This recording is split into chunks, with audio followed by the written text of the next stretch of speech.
Meu nome é Cleide Silva Pereira Pinto.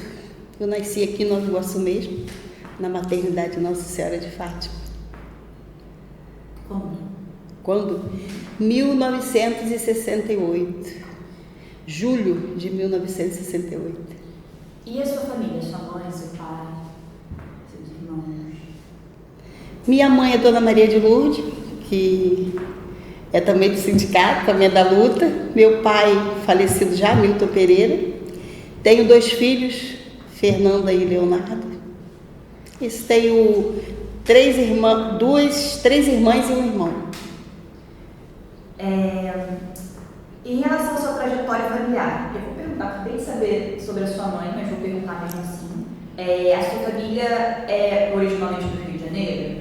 Se não, de onde eles são? Quando eles vieram para cá? Por que eles vieram para cá?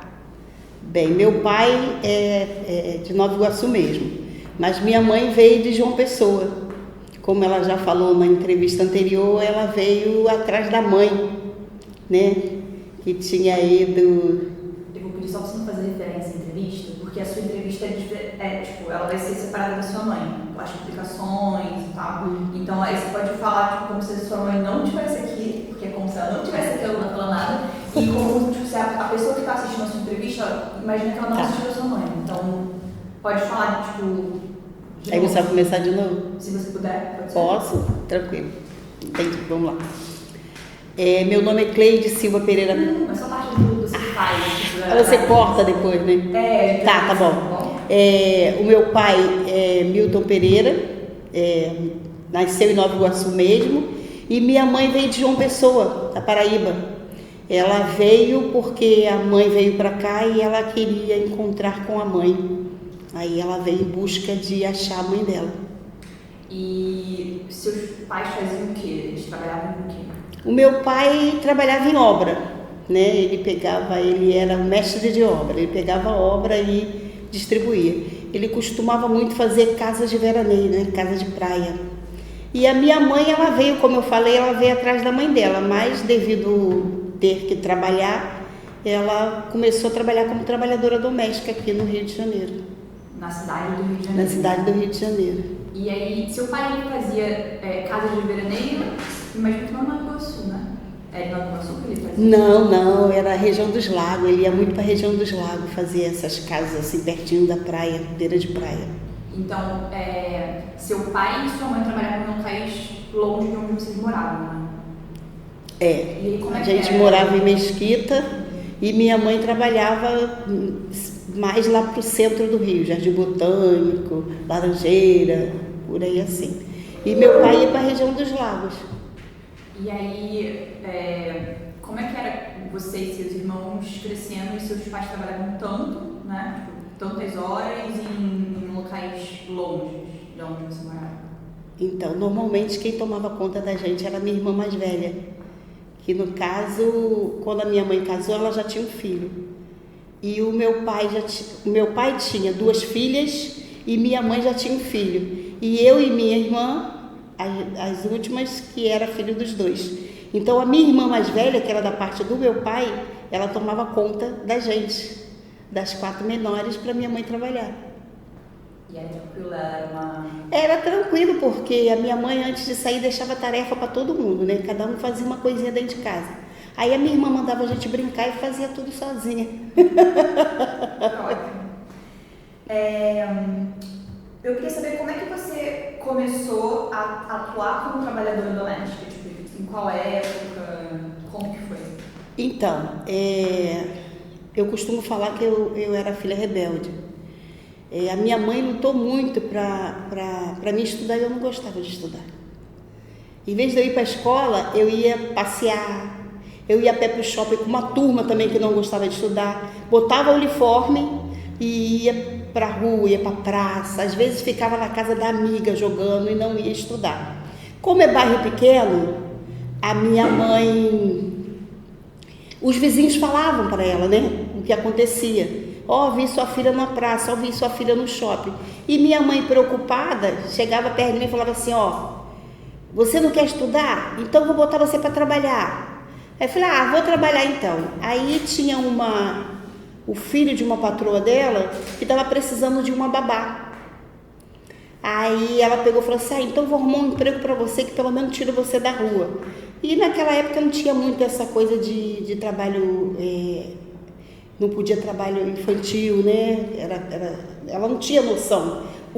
A meta dela era tirar eu da rua, tirar eu da bagunça, né? Para mim não desviar o meu caminho, ir para caminho errado.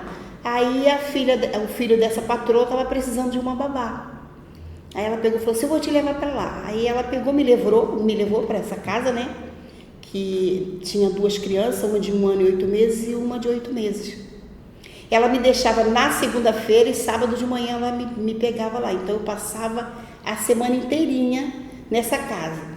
Mas a mãe das crianças não trabalhava, então eu praticamente só brincava o dia inteiro com as crianças, né? O máximo que eu cuidava era dar banho, cuidar da roupa, mas a gente brincava o tempo inteiro. Eu tinha mais ou menos 13, 14 anos na época. Entendi. E aí, da época em que você começou a trabalhar como doméstica? Isso, como doméstica. Até você entrar conhecer, não sei se eu posso falar isso, porque eu queria que você falasse isso, né? Mas você conhecia que sua mãe já estava no sindicato, né? Então... como toda trabalhadora doméstica, ela tem vergonha de ser trabalhadora doméstica, porque o trabalho doméstico ele veio lá do tempo da escravidão, né? Casa grande, senzala. Então a trabalhadora tinha vergonha, porque parecia que era um trabalho feio, um trabalho não digno. Então a maioria das trabalhadoras domésticas que não conhece a luta, não é empoderada, ela acha que esse trabalho não é digno, né? Então eu também pensava, porque apesar de ser praticamente criada dentro de um sindicato, mas eu não aceitava e até brigava com a minha mãe, que achava que aquilo era uma besteira. Então eu escondia, eu não falava que trabalhava em casa de família, e falava assim, não, estou ali provisório, depois eu saio. E assim como toda trabalhadora doméstica, eu só me conscientizei quando eu comecei a me infiltrar dentro mesmo do sindicato. E quando você se infiltrou? Eu frequentava a JOC, eu sou católica até hoje, e eu frequentava a JOC, Juventude Operária Católica. E o padre Salvador, ele ficava assim, vai ajudar sua mãe no sindicato, vai ajudar sua mãe no sindicato. Falei, não quero não vou não. Ele fez isso também com a minha mãe, entendeu? E comigo também ele fez a mesma coisa. Eu falei, você é resistente igual sua mãe. Aí um belo dia, e eu vivia dentro do sindicato praticamente, né? Quando eu não estava trabalhando, eu vivia dentro do sindicato. Aí um belo dia, a Francisca, que na época era presidente do sindicato, os sindicatos de trabalhadora doméstica têm muita dificuldade de formar sua chapa para fazer sua diretoria, porque as trabalhadoras querem alguma coisa, que tem algum benefício, e a gente não tem nada para oferecer, só luta. Aí era difícil. Aí a Francisca falou para mim assim, Cleide, entra na diretoria só para completar a chapa. E eu, igual uma boba, acreditei. Aí entrei e já me empurrou como tesoureira. Aí eu não entendia de nada, para mim era só para ajudar. Ela falou assim, você vai fazer um cursinho na Escola 7, lá em Belo Horizonte, vai um monte de sindicatos, e era para presidente e tesoureira esse curso. E eu fui para esse curso. Chegando lá no curso, só tinha sindicatos grandes. Eu pensei que era só para doméstica, não. Era todos os sindicatos. Aí, chegando lá, tinha médico, advogado, todos os sindicatos. Aí, aquela roda imensa de apresentação, eles começaram a se apresentar. E eu só prestando atenção, né? E na época eu tinha a 7ª série do ensino fundamental agora, né? Que antigamente era o 1º grau, né? Aí eu tinha a 7ª série só. E eles começaram a se apresentar, seu fulano de tal, tenho faculdade, eu não sei de que, faculdade sei que lá. E eu comecei a ficar desesperada, que ia chegar a minha vez de me apresentar, eu ia falar o quê? Que nem o principal eu tinha. Aí como era muita gente, aí deu uma pausa pro café. Aí na época era até Orelhão e Francisca no sindicato. Eu cheguei lá no Orelhão, peguei uma ficha, liguei, na época era até ficha, liguei para Francisca e falei, Francisca, eu vou embora daqui. Eu vou embora daqui porque o povo está falando palavras que eu nem conheço, eu não sei nem o significado. Ela, fica calma, ninguém vai te destratar não. você fica aí, quando chegar a sua vez, você se apresenta, fala de onde tu é e diz que você está aí para aprender, que é a sua primeira vez, e assim eu fiz. E desde esse curso para cá, até hoje, né, foi esse curso que me incentivou a voltar a estudar. Aí eu voltei a estudar, terminei o meu ensino fundamental, terminei o ensino médio e fiz ainda um técnico de contabilidade. Mas te perguntar, quando te falaram que você ia ter que ir para esse curso, você gostou? Porque você nunca falou que não gostava muito de estudar antes. Mas aí, assim, eu gosto muito de viajar. Então eu pensei assim, vou lá no Oba-Oba, né? Vou viajar, chego lá, fico prestando atenção e na hora dos passeios, dos meus passeios, e não era nada disso, né? E foi ali que eu comecei a até gostar de estudar, como eu falei, voltei até a estudar porque eu senti necessidade de aprender para poder exercer o cargo que eu estava ali, que eu pensei que era só de fachada, mas no fundo ela queria mesmo que eu enganjasse na luta, né? Que eu me empoderasse e continuasse a luta. Entendi. Posso perguntar um pouco mais sobre a sua participação na Jockey? Tipo, como é que era isso? Quem era o Padre Salvador? Padre Salvador era o padre na época no bairro, né? Na igreja São José, na Chatuba. E ele que dava as palestras lá da Jockey, ele que participava do grupo da Jockey, incentivava os jovens a frequentar a igreja, a participar de movimentos. O intuito da Jockey era esse, né? Não só os jovens ser católicos, mas também enganjar em alguma coisa que fizesse eles crescer. E aí, então, você ingressou no movimento das trabalhadoras domésticas organizadas. E quem que estava ali com você? Você falou da Francisca, ele sabe que tinha sua mãe, mas quem eram as pessoas que estavam transitando ali no movimento? Bom, a princípio era a diretoria, né? Que não consigo lembrar todas, lembro mais quem marcou mais, que era a Francisca. Na época, ai, Jesus. A Francisca, esqueci o nome dela, não vou lembrar, faz parte da Covid, depois da Covid a gente tem esses lapsos de esquecimento. Era um grupo, mas fora da diretoria, a Igreja Católica ela sempre teve preocupação com o Sindicato de Trabalhadoras Domésticas. Então a diocese ajudava muito, e a diocese sempre mandava uma assessora, uma freira ajudar a gente, né? Aí sempre tinha no meio da gente uma freira para assessorar, porque as trabalhadoras domésticas, a maioria não tem muito estudo, né? Vai para o trabalho doméstico mesmo porque não tem outra opção. Aí sempre tinha uma assessora, aí sempre a Igreja Católica mandava uma assessora para ajudar a gente nessas partes assim, burocráticas. Não eram aquelas de duas filhas lá de Volta Redonda? Não, eram outras. É que eu não consigo lembrar o nome delas na época. Agora, no momento, é a doutora Filó, que além de ser assessora, ela é advogada. Mas teve outras antes que me perguntam o nome que eu já esqueci. Não ficaram. E no momento em que você entrou, quando foi que você entrou, você lembra? 1980. É porque eu olhei esses dias na ficha.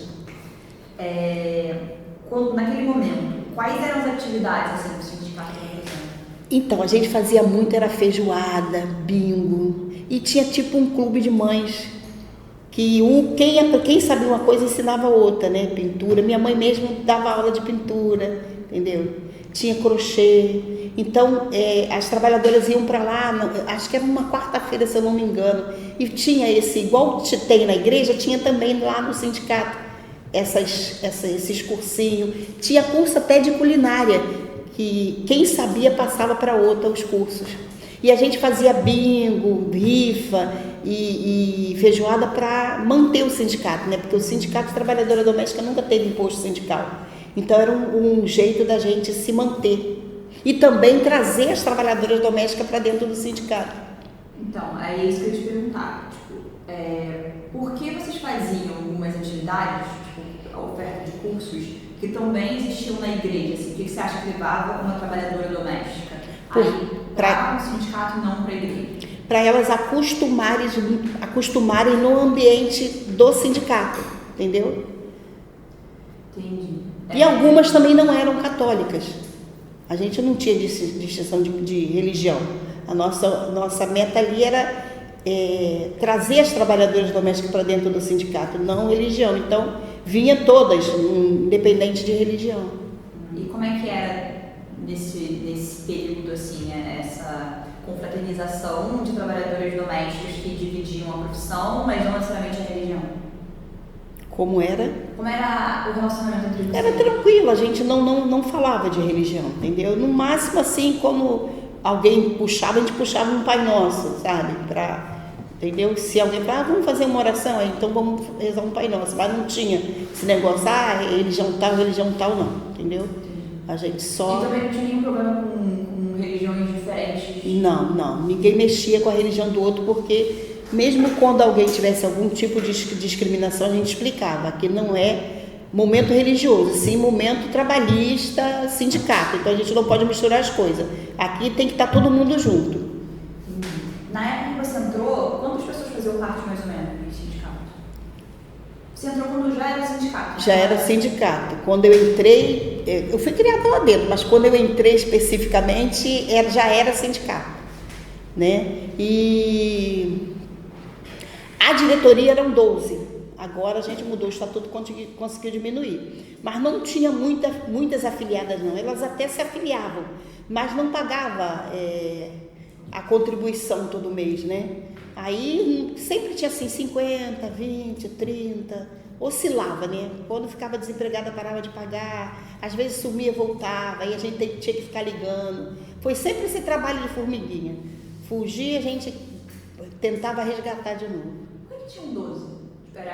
Era para formar a diretoria, eram 12. Agora que a gente conseguiu diminuir. Estatutária, Lá no estatuto dizia que tinha que ter 12. Mas aí era o estatuto que vocês criaram? O estatuto que foi criado...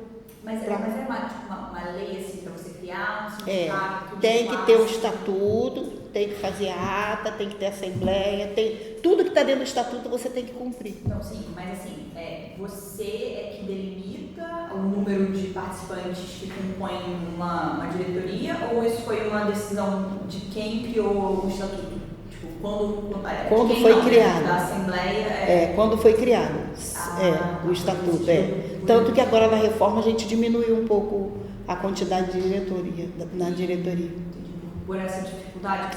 De conseguir pessoas comprometidas. Entendi. E aí, naquela época, então, que você entrou, na década de 80, quais eram as propostas do movimento? O que vocês queriam alcançar? A gente queria equiparações de direito, até hoje a gente quer equiparações de direito, mas a gente pedia tudo, né? Ia lá,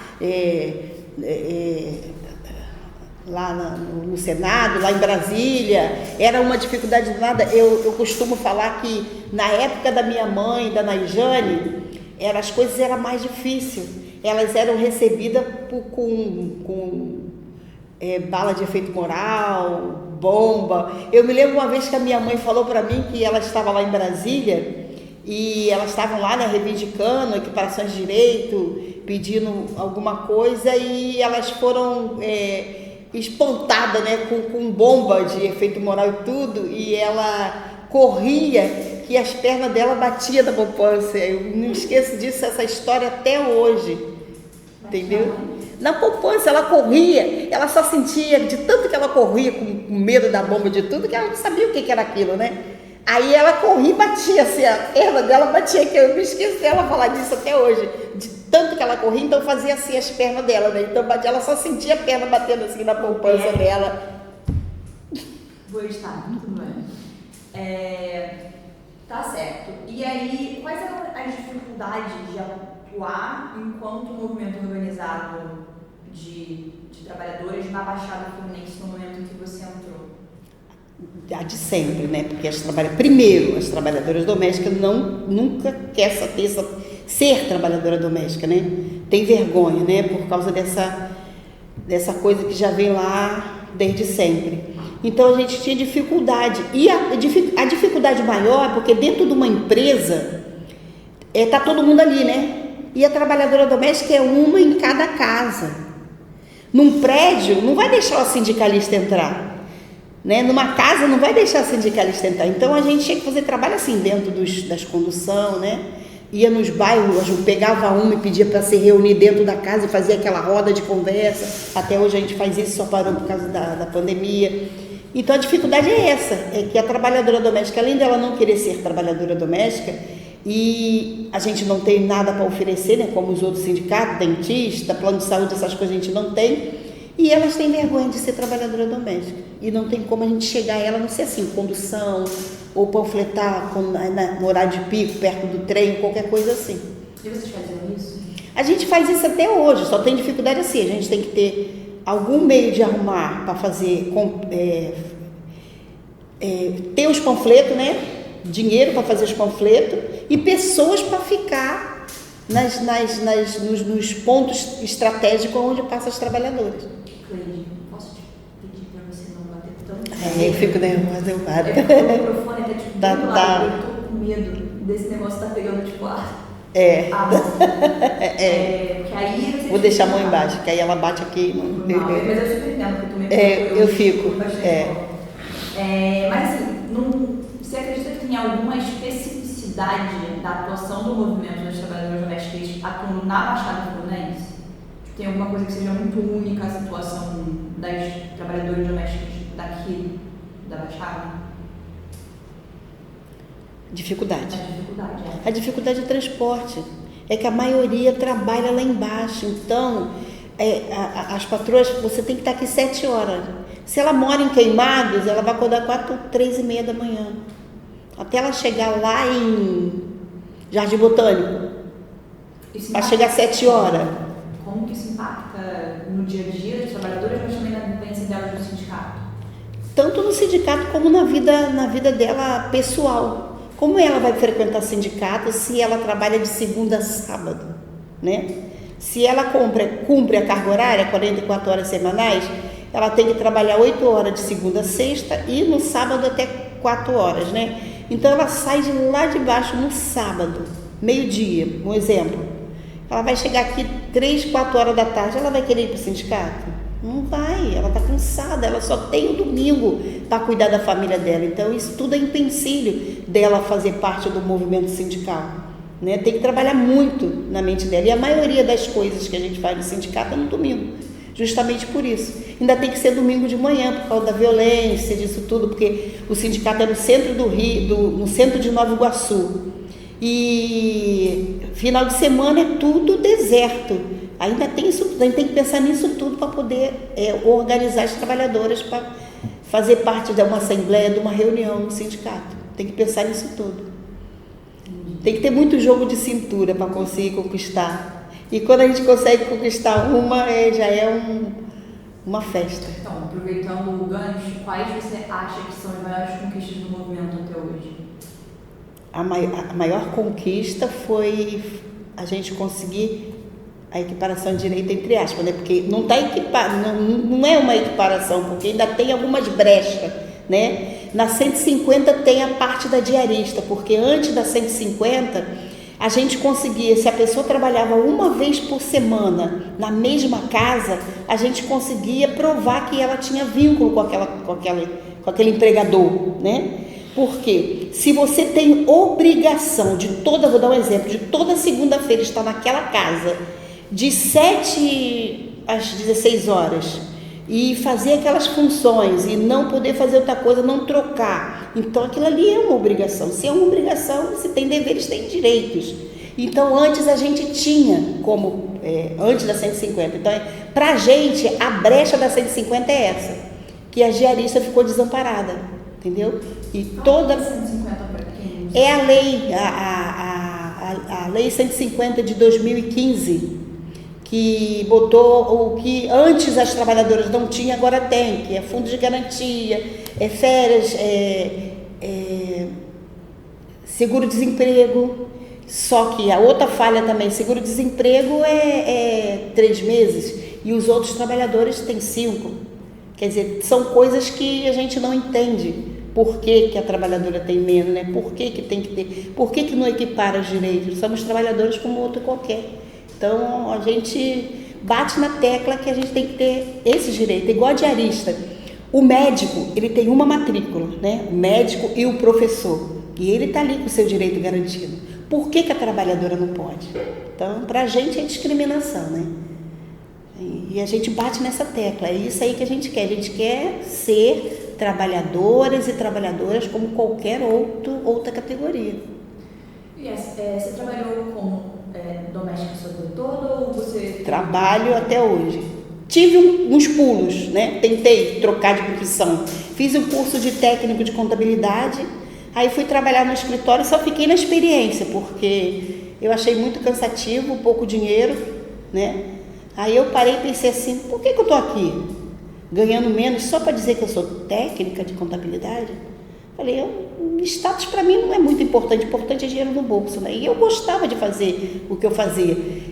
Eu tinha vergonha antes de me empoderar, antes de conhecer o movimento e ver que qualquer trabalho é digno, né? Se você trabalha, não está roubando nada de ninguém, é trabalho. E antes eu não tinha essa consciência porque a sociedade bota isso na nossa cabeça, né? Você é trabalhadora doméstica, você não tem uma profissão. A pessoa só vai trabalhar de doméstica porque não tem outra coisa para fazer. E depois que eu conheci o movimento e me empoderei, eu vi que não, eu gostava de fazer aquilo ali. Por que eu ter vergonha de uma coisa que eu gosto de fazer? Só porque é trabalhadora doméstica? Aí tem pessoas que preferem estar dentro de um escritório ganhando a metade do que vai ganhar numa casa de família só porque não é casa de família. Falei, não, eu vou voltar para o meu trabalho mesmo. E trabalho até hoje. Antes eu trabalhava como babá. Aí depois que eu comecei a entrar no movimento para assimilar, né? Porque a gente não tem liberação, a maioria dos sindicatos é liberado, né? Para fazer quando está na direção. Mas a trabalhadora doméstica não tem isso. Então a gente tem essa opção, né? De trabalhar como diarista para poder ter como ir para o sindicato e a sua vida social. Aí foi por isso que até hoje eu trabalho como diarista. Aproveitando o gancho que você falou da liberação, eu vi na documentação do Sindicato do Nova Sul que vocês usavam, não só vocês, se não me engano, né, mas tinha a expressão liberada para se referir aos trabalhadores domésticos que estavam no âmbito sindical, certo? Isso. E qual é o sentido de chamar os participantes do movimento sindical de liberado? O que significava? Então, os outros sindicatos, ele é liberado do seu serviço para fazer, né? Ele recebe para ser diretora do sindicato. Agora, no sindicato de trabalhadora doméstica não tem isso. Então, a gente tentava arrumar, assim, projeto, alguma coisa assim, para ter uma renda, para pelo menos para estar ali tomando conta do movimento. Eu achei que liberada era o termo que era usado, tipo assim, liberada no sentido de, tipo, conheceu o movimento sindical, se liberou dos preconceitos. Não, liberada é isso. A gente tinha que ter arrumar um jeito de ter uma renda, pelo menos uma, para tocar o barco, porque trabalhadora doméstica trabalha de segunda a sábado. E não é liberada, não é. Não. Liberação era isso, porque os outros sindicatos, se você está na executiva, você consegue ser liberada, né? Aí você recebe para trabalhar dentro do sindicato, não trabalha na sua firma, entendeu? Mas isso nem sempre foi assim, né? Para as outras categorias sempre foi, para a gente que nunca foi. Trabalhadores domésticos sempre teve essa... Não, a nossa liberação era tentar conseguir algum projeto, alguma ajuda para liberar uma pessoa. Não era o trabalho que liberava a gente, não era o patrão que liberava. O movimento que tentava arrumar alguma ajuda para uma pessoa, para aquela pessoa estar ali, né, no sindicato sempre. Entendi. É coisa nossa mesmo, interna, que a gente luta até hoje. Eu recentemente descobri um negócio chamado Cadernos do SEAC, que eram uns... Isso aqui, ó. Eu não deveria estar te mostrando nesse momento, talvez, mas eu quero fazer uma pergunta sobre isso. Tá dando para ver? Não. Não, desculpa. Bom, enfim, são quadrinhos. Isso aí a gente fazia que era boletim para mandar para as trabalhadoras. A gente fazia um boletim mesmo de mensal e distribuía para as trabalhadoras com histórias Mas aí são do movimento. Tem o boletim das trabalhadoras domésticas, né, ao qual só tive acesso ao mês de 2 unidades, depois não consegui ter acesso ao arquivo do Sindicato do Rio de Janeiro, mas o boletim das trabalhadoras domésticas, o que eu tive acesso, por exemplo, vocês falavam de trabalhadoras domésticas de referência em outros locais, que não só os locais onde estavam produzindo o boletim, mas esse caderno aqui, ó, Cadernos do SEAC, Centro de Estudo e Ação Comunitária, ele é de Nova Iguaçu, era produzido aqui em Nova Iguaçu. E ele tem vários temas, mas ele tem um só para trabalho doméstico, ele tem um para dupla jornada, e aí o trabalho doméstico é obviamente mencionado, mesmo sendo um trabalho doméstico não remunerado, ele tem de planejamento familiar, e eu achei interessante o fato de que ele era produzido aqui em Nova Iguaçu. Então, mas produzido por quem? Por esse Centro de Estudo e Ação Comunitária. Você tem alguma memória, tipo, de algum... Deve ser algum tipo de associação, alguma coisa assim, não? Eu não sei se associação, imagino que não, né? Tipo, eu acho que ele era tipo uma organização, esse centro. Mas eu tava me perguntando se ele tinha talvez alguma... Com certeza. Com certeza deveria ter com a trabalhadora, só não é do meu tempo. Entendeu? Mas qualquer coisa que vai fazer com a trabalhadora doméstica, pelo menos a maioria procura o sindicato para ter uma parceria. Esse aqui até inclusive falava para os trabalhadores domésticos irem procurar associações e sindicatos. Enfim. E aí, eu queria saber se na época em que você ingressou no movimento sindical, você falou que não tinha nenhum problema em relação às diferenças religiosas, mas tinha alguma diferença, não necessariamente diferença, mas vocês discutiam questões raciais, né, quando você ingressou no sindicato? Sim, a gente sempre tinha alguns seminários. A maioria dos seminários até hoje a gente fala sobre questão racial, discriminação, e agora a gente já está mais até envolvendo a parte aí do sua opção sexual, né? Esses nomes todos aí que temos agora Héleno, e vamos embora para poder você não ter discriminação de ninguém, pessoas, raça, classe, religião, nada disso. A gente sempre, na maioria dos seminários, dos estudos, das reuniões, a gente procura comentar e falar sobre isso, até mesmo direitos humanos, tudo isso a gente encaixa dentro das nossas reuniões e do nosso trabalho sindical. Não só trabalhista, mas também essas diferenças, né? O último curso que nós tivemos junto com a Temis, que foi até adaptado por causa da pandemia, foi feito pelo WhatsApp, falou sobre direitos trabalhistas, direitos humanos e também sobre... Ai, Jesus, lá vem o esquecimento.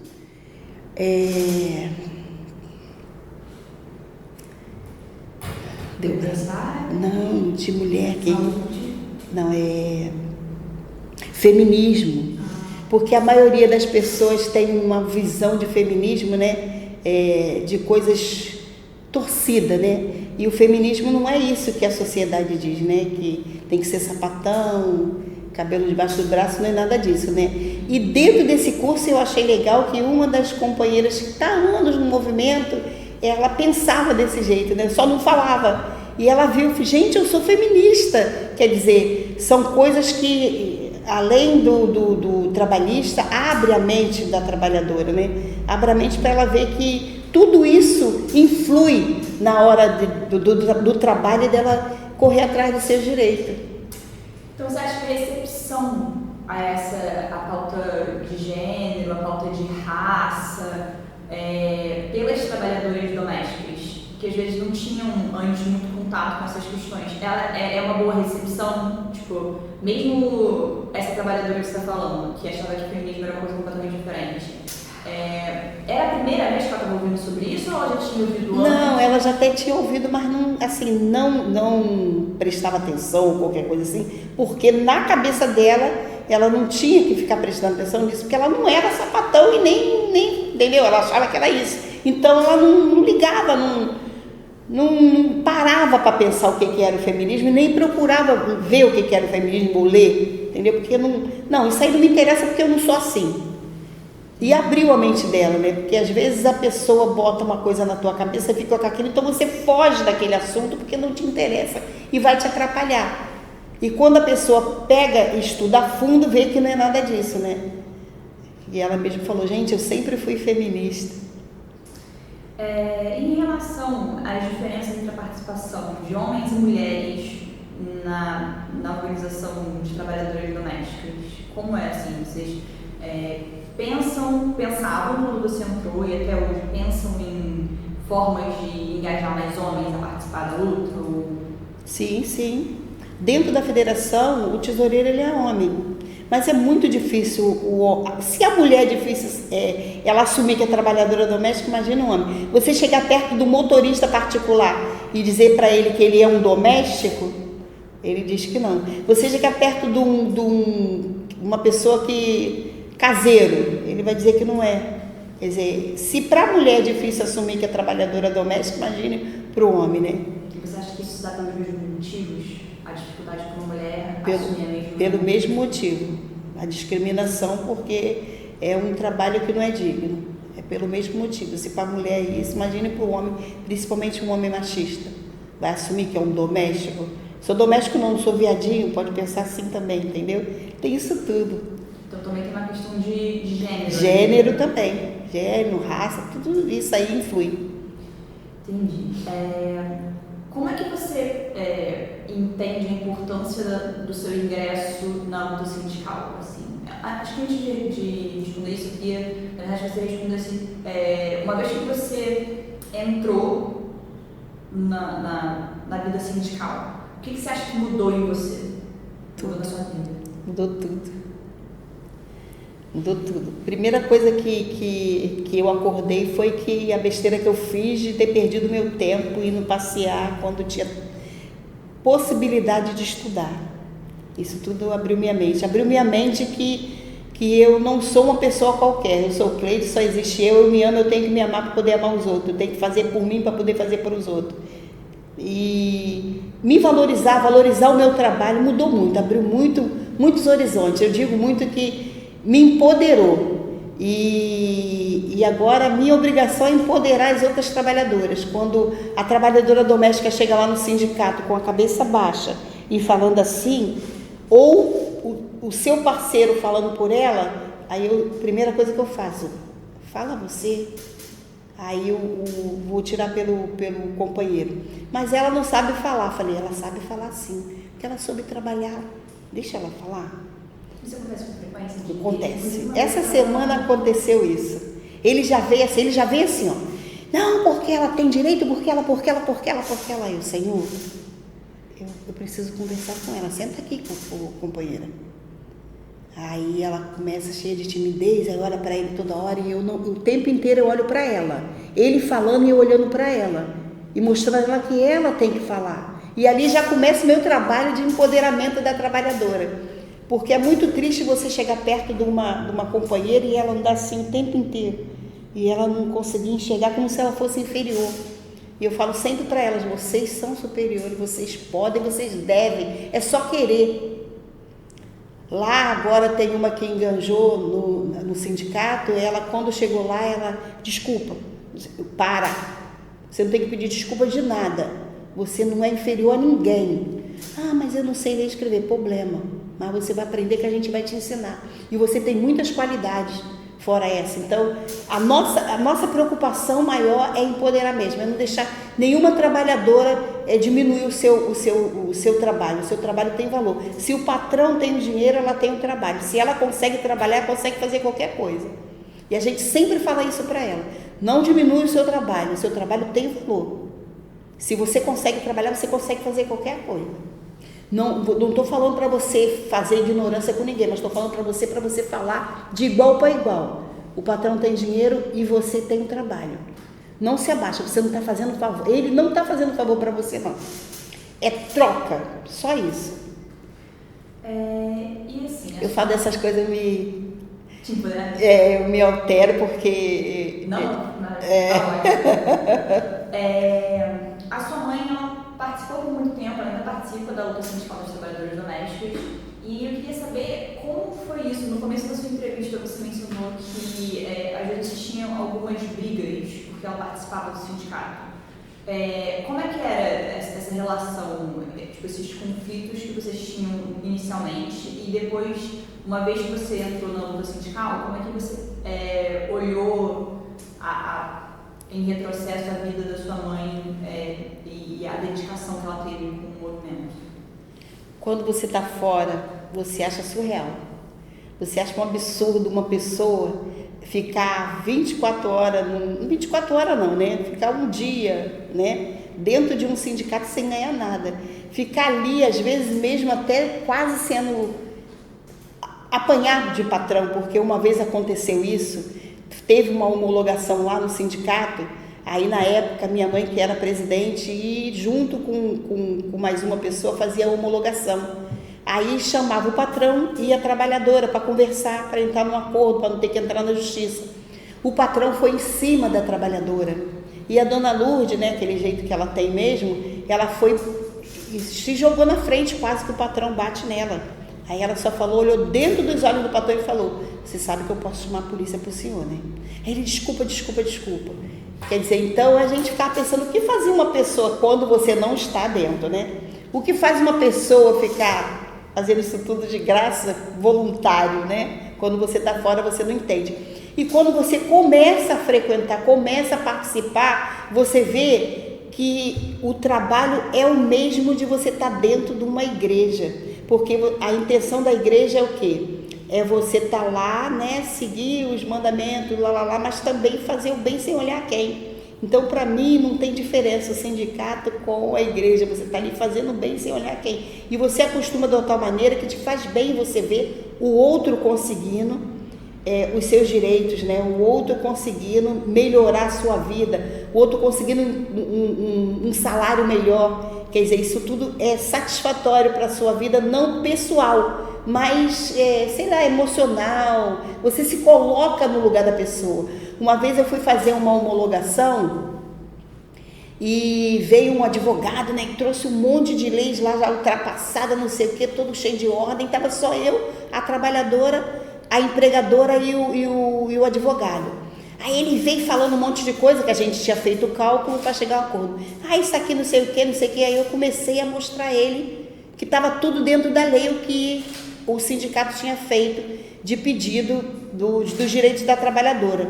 Aí o advogado olhou dentro dos meus olhos e falou assim, foi você que trabalhou na casa? Aí eu olhei para ele e falei assim, meu senhor, eu estou aqui, meu trabalho é voluntário. Então, eu sou trabalhadora doméstica. No momento eu estou como diarista, mas diarista também é trabalhadora doméstica. E a dor dela é a minha, porque eu sei o que ela passa, o que ela passou, que eu também passei. Então, por isso que eu defendo ela como se fosse eu estando no trabalho.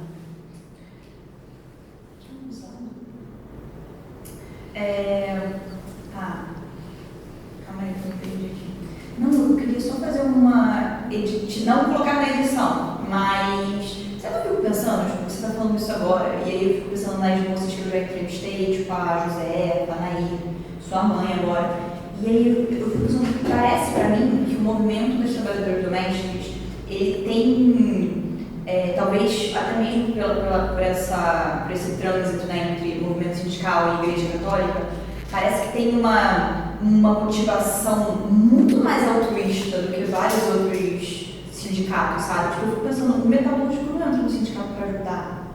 Quer dizer, uma vez que ele está no sindicato, claro que ele fica porque ele quer ajudar os companheiros. Mas, muito provavelmente, ele não entra para mudar só, tipo, a situação de outras pessoas. Tem ali, tipo, uma motivação muito individual, né? Mas eu acho que o trabalho doméstico é diferenciado, sabe por quê? Porque a gente faz praticamente a mesma coisa 2 vezes. Quando a pessoa fala assim, às vezes a pessoa chega perto da trabalhadora e fala assim, você não pode misturar trabalho com pessoal. Para a trabalhadora doméstica não é fácil. Ela tem que ser muito ajudada para ela não achar que aquela família é dela, porque é muito complicado. Eu vou dar um exemplo, eu trabalho nessa casa, trabalho até hoje. A criança tinha 1 ano e 8 meses, agora ela tem 38 anos.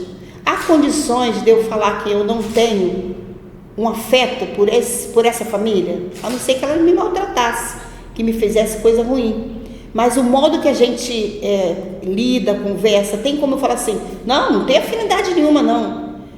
Eu aprendi a separar as coisas no momento certo, mas eu gosto deles como pessoa. Eu gosto do menino, não tem como eu chegar perto do menino de 38 anos e não achar que ele tem alguma coisa que relaciona a mim. Não tem como, eu criei ele. Então é muito difícil. Eu acho que é por isso o diferenciado do sindicato de trabalhadora doméstica para outros sindicatos. Porque a gente tem aquela coisa de família, né? Então a gente leva isso para o trabalho e leva isso também para a vida sindical. Então sempre a gente acha que o que eu não quero para mim, eu não quero para outra trabalhadora. Porque se eu já sofri isso, eu vou mostrar a ela que ela não tem necessidade de sofrer isso também. Que ela tem como superar isso e não deixar isso acontecer com ela. Entendi. Eu queria que você falasse um pouco sobre as perspectivas futuras do movimento. Tipo, o que você acha que você pode fazer enquanto Cleide e enquanto movimento como um todo? O que vocês precisam alcançar ainda? O que vocês almejam ter? Todos os sindicatos têm sede própria. Isso é fundamental. Por quê? Porque se o sindicato paga aluguel, nessa corda bamba que a gente vive, a qualquer momento ela pode perder a sua sede, não ter aonde atender as trabalhadoras domésticas. Equiparações de direito, parar de dizer que diarista não é doméstica. A nossa intenção é ver essa lei 150 aí, e nessa parte da trabalhadora doméstica, nesse erro que eu acho, né? Trabalhadora doméstica diarista, de ter botado que a partir de 3 dias que tem direito. Para a gente, como sindicato, eu que faço parte de uma federação, o principal na nossa vida é que as diaristas têm os seus direitos. Trabalhou uma vez, tem obrigação, ela também quer ter direito. Se o médico pode, se o professor pode ter uma matrícula e ter os direitos garantidos, a trabalhadora doméstica também tem que ter. Fundo de garantia, certinho, não, fundo de garantia está tranquilo, mas é o seguro-desemprego também. Parar de ser 3, por que tem que ter sempre diminuir os direitos da trabalhadora doméstica? Queremos também seguro-desemprego de 5 meses. Quer dizer, parar com essa história de que só porque é trabalhadora doméstica, somos trabalhadores como outro qualquer, trabalhadores e trabalhadoras. Então, o que queremos mesmo é equiparações de direito.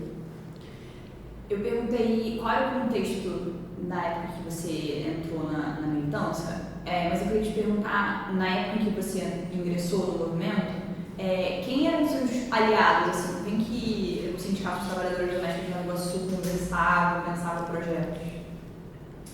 A gente conversava muito com os outros sindicatos que nos ajudavam, sempre ajudou assim, só depois que começou a tirar o posto sindical que diminuiu um pouco, mas a gente contava muito com os sindicatos da Baixada, Sintergia, não vou lembrar de todos, mas eles ajudavam muito, sempre ajudou. Eu me lembro que uma época minha mãe falou que quando elas foram para Brasília, né, na época lá da Constituinte, na Ijane, por aí assim, elas iam de Kombi. E a Kombi era esses sindicatos que cediam para elas juntarem as trabalhadoras e fazer lá um movimento em Brasília. Então elas iam de Kombi para Brasília e eram os outros sindicatos que ajudavam.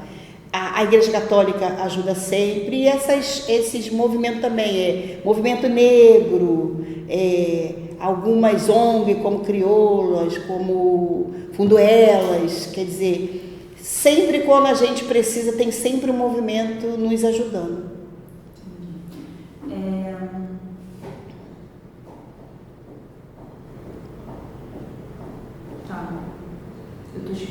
O Cedim também, porque na Ijane fez parte da diretoria do Cedim lá embaixo, uma época, se eu não me engano. Esse daí é o Centro da Mulher. Tá, é outro, né? Eu descobri isso também. Porque o nome é parecido, né? Ela fez parte da diretoria do sindicato. Tem um livrinho, tem aqui, Secretaria de fizeram... Tem um livro que tinha a Jaqueline Pitangui, que a Nair menciona como tipo, uma documentário. referência feminista, que mostrou pra ela que o feminismo não era só tipo, uma mulher branca falando assim, olha só, querida, você tem que fazer isso e isso. Aí ela mencionou a Jaqueline Pitangui. E aí a Jaqueline, junto com o Cedinho, fez esse livro e a Nair Jane aparece lá. E tem um documentário também, né? Que eles estão fazendo, vão fazer lá no Cedinho. Não sabia. Não sei se vai fazer ainda ou já fez. Um documentário da Nair Jane. Mas é da Nair? Nair vai ter 2 documentários? Eu acho que sim, não sei se é documentário ou filme, mas é alguma coisa que eles estão pensando em fazer só da Nair Jane. Entendi. Deixa eu ver aqui. É que eu tinha várias perguntas pequenas, assim, tipo, cruzadas, tipo, tem como você aprofundar isso e tal, mas eu fico falando, não, vou deixar ela terminar a fala e depois eu vou Esquece. E aí eu vou esquecendo. Mas aí eu vou fazer, tipo, perguntas, assim, mais amplas, assim. Você falou da dificuldade de colocar a diarista no mesmo patamar de direito que o trabalhador doméstico mensalista, mas também a dificuldade maior da categoria de se equiparar com os direitos de outras categorias. Eu queria que você falasse um pouco sobre a integração que o movimento organizado de trabalhadores domésticos no Brasil tem com de outros trabalhadores domésticos de outros países, porque eu acho que essa é uma especificidade dos trabalhadores domésticos, que não são todas as categorias profissionais que conseguem ter essa comunicação que vocês têm. Estou errada? Não. Das outras categorias eu não sei. Não sei, não, mas eu tenho a impressão de que não tem assim, esse diálogo e essa troca de experiências tão forte. Porque a nossa categoria tem federação nacional e internacional. A gente tem a FIT, que somos filiada, e tem a Colatral. A Colatral, ela foi a primeira, né? A Naijane foi uma das fundadoras. A Naijane está em todas. Então, a gente tem esse intercâmbio, né, com as trabalhadoras domésticas de outros países. Modestamente falando, a nossa categoria é muito bem organizada, nacional e internacionalmente. Agora mesmo nós temos 5 trabalhadoras da federação fazendo um curso Luna na FIT lá em Quito, Panamá. O que você acha? Equador, né? Equador. Vou digitar essa palavra.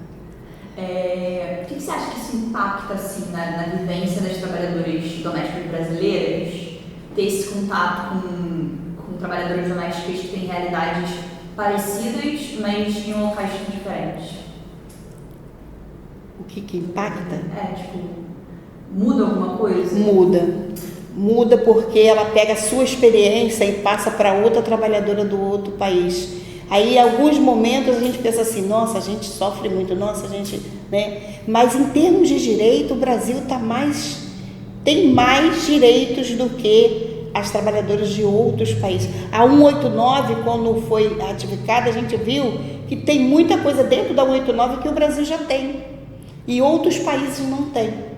Entendeu? Então, em termos de direitos, o Brasil tem mais direitos do que outros países. Então, incentiva também as trabalhadoras, o movimento a correr atrás da equiparação de direitos. Ajuda muito esse intercâmbio. Para a gente e para outras trabalhadoras de outros países também. Você acha que vocês ajudam elas de qual forma?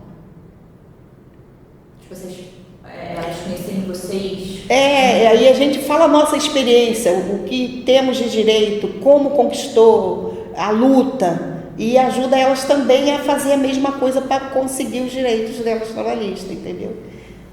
E aí vocês contam então incentiva, a gente está ali, porque esse agora é um curso tipo resiliência, alguma coisa assim, entendeu? Esse curso, mas mesmo assim a gente passa a nossa experiência e a gente escuta também a experiência delas de outros países. Cleide, como é que é a sua experiência como mãe? Assim, você tem uma filha e um filho, né? O que eles fazem, assim? Como é que você enxerga a sua influência na vida deles enquanto trabalhadora doméstica organizada? Eu acho que eu influencio muito, Os meus filhos, eles são formados, né? A minha filha fez faculdade de Educação Física, agora ela trabalha numa academia, mas na parte burocrática. O meu filho, ele fez uma faculdade de TI, também trabalha na área, mas antes deles na época que eles não estavam trabalhando, só estudando, eles deram uma ajudazinha lá no sindicato.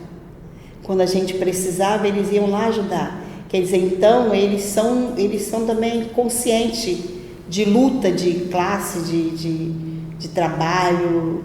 Eles podem não estar no sindicato da categoria deles, mas eles sabem o que é uma luta sindical, porque a avó e a mãe deles sempre mostrou que a necessidade de ajudar o outro, né, de ajudar a construir até mesmo um Brasil melhor, a correr atrás mesmo, a fazer a luta, né? Então eles são bem conscientes das coisas que nós precisamos fazer para um Brasil melhor, né? Independente da categoria. Isso foi muita influência minha e da avó deles.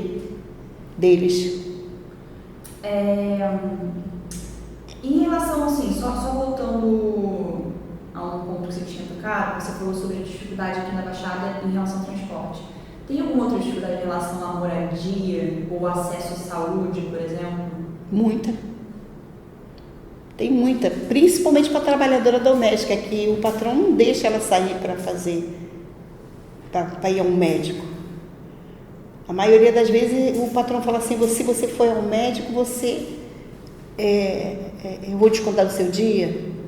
Ainda tem essa dificuldade que nós temos, que a briga entre o patrão, a legislação, não sei bem, a gente ainda não conseguiu entender qual é esse problema, que as outras categorias, o médico te dá 14 dias e o patrão paga. E no trabalho doméstico fica essa guerra. O INSS diz que é por conta do patrão, o patrão diz que é por conta do INSS, e fica essa guerra, e a maioria das vezes o trabalhador não recebe esses 14 dias. Tem também porque você não consegue médico, né? A dificuldade de conseguir médico, e a trabalhadora vai acumulando essa doença, e quando ela vê, ela está ali, com uma doença grave. Vou dar um exemplo. A maioria das trabalhadoras domésticas tem problema de coluna e o INSS não encosta. Em 2009 eu tive uma crise, eu ainda estava trabalhando de carteira assinada, eu tive uma crise de coluna, o INSS só me deu 45 dias. Eu adquiri 2 hérnias de disco e foi só isso. E eu tenho que trabalhar até hoje, né, porque agora eu estou como faxina, e não tem amparo, mesmo pagando meu INSS, mas o INSS não te encosta por problema de coluna. Aí o seu ortopedista fala assim, você não pode pegar peso, você não pode fazer isso, fazer aquilo. Fala assim, e aí, mas eu me alimento como? Se eu trabalho de faxina. Então isso aí acontece com 90% das trabalhadoras domésticas. Elas adquirem doenças, né, silenciosas, que ela não é amparada pelo SUS, às vezes não consegue médico, só consegue clínico, não consegue ortopedista.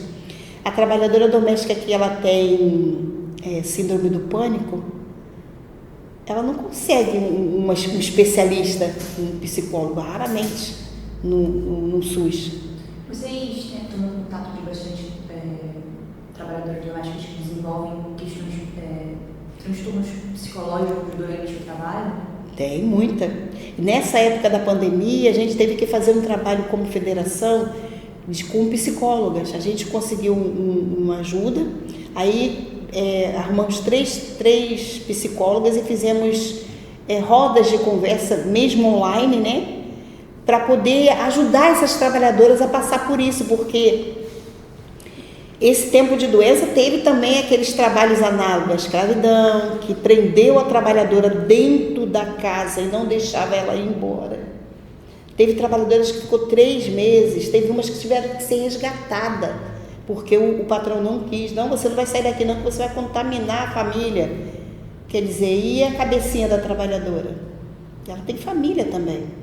Quer dizer, isso tudo acontece Já acontecia, e com essa doença está acontecendo assim, gritante, entendeu?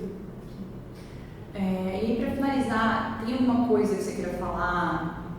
Alguma reflexão que você queira deixar? Uma reflexão. Eu gosto muito de falar para as trabalhadoras assim: o seu trabalho é importante, você faz o Brasil crescer, não deixa ninguém falar para você menos do que isso. Se você... Tem outra coisa também que eu falo, não sei nem se tem lógica, eu falo assim, o seu narizinho é de batata, que a maioria das trabalhadoras domésticas são negras, né? Nosso narizinho é de batata, você não tem um narizinho empinado, mas você faz assim, que ele empina. Fala de igual para igual, porque o seu trabalho tem valor. Eu gosto muito de falar isso para a trabalhadora doméstica. Se empoderem. Quando você for negociar um trabalho, você pergunta o que você vai fazer, quais são os trabalhos. Não exagera, você não é uma máquina, você é um ser humano, você é de carne e osso. E quando você adoecer, é você mesma que vai ter que correr atrás para poder conseguir alguma coisa. Então não exagera, não força além do que o seu corpo aguenta, entendeu? Você não está fazendo favor, ninguém está fazendo favor para você, é troca de trabalho. Então você tem que ver o que seu corpo aguenta. Não exagera, porque hoje você tem saúde, mas você tem que pensar amanhã. Falo também para quem trabalha de diária, se você não tem uma carteira assinada, pague o seu INSS. Não aceita qualquer mixaria pelo seu trabalho, porque hoje você tem o seu corpo saudável, mas amanhã não tem. Então você tem que sempre pensar no futuro. Peça a sua diária de acordo que você consiga suprir sua férias, seu 13º, seu fundo de garantia e pagar seu INSS. Nem que seja um pouquinho que você guarde lá e vai juntando.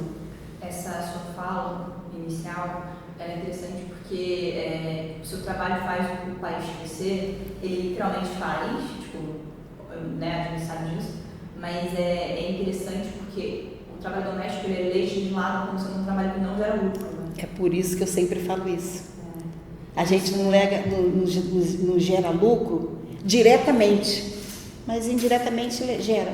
Porque se não tem uma trabalhadora dentro de uma casa, aquela pessoa que vai para a fábrica, que está fazendo aquilo lá, gerar lucro, não vai sair de dentro de casa. Aquele médico não vai salvar a vida, aquele bombeiro. Então a gente gera lucro sim, porque precisa da gente para o outro ir lá fazer o capital de giro. Mas assim, só para fechar, realmente, eu já falei que você, né, para você fazer essas configurações finais e tal, mas eu queria saber se você vê dentro da senhora, calma aí, esse negócio aqui. Tudo bem, na pior das hipóteses, acabou a bateria. Mas que bom, que tinha acabado mesmo, assim, que eu ia fazer uma pergunta meio à parte. Será que salvou a Cristo Senhor? Ai, Jesus, tem que fazer tudo de novo?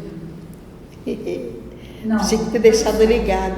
Não, mas eu deixei. Não, ligado não, na tomada para carregar. Não aprendi a minha lição. Eu trouxe aqui.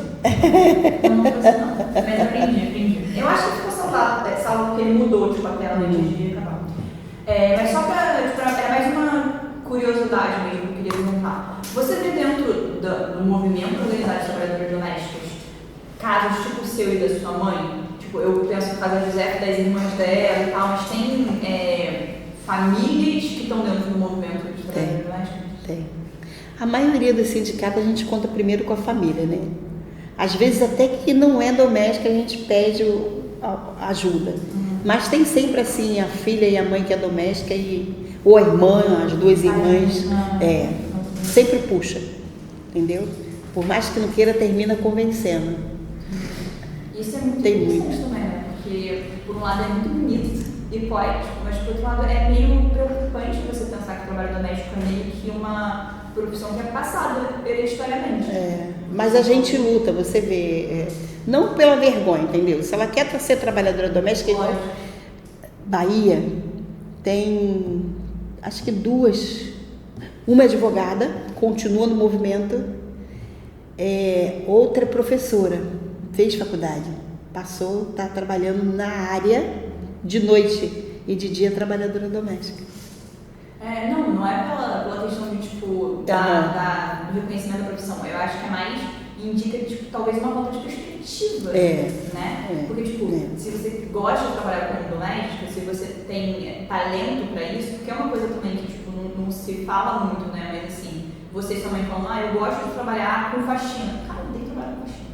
Se eu tivesse que trabalhar com faxina, eu ia fazer uma faxina muito mal feita, porque eu não tenho vontade, sabe? Tipo, você vê assim, essa parede tá branca? Tá branca. Aí você fala, não, olha, tem um risco ali e fala, não tem um cocô no chão, é só um. Sabe, tipo, mas para quem gosta. Exatamente. Então, assim, acho que Nair também já falou sobre isso, mas aí sobre como ela, quando eu tava passando para outros trabalhadores domésticos, seu trabalho tem valor, seu trabalho gera lucro, e você é melhor no seu trabalho do que uma médica. Uma médica abre pessoas, se ela for cirurgiã, mas você lava uma roupa como ninguém, sabe? Isso aconteceu na pandemia, lá na quarentena, que a própria pessoa teve que fazer o seu trabalho. Ela ligava para a trabalhadora para perguntar como é que fazia.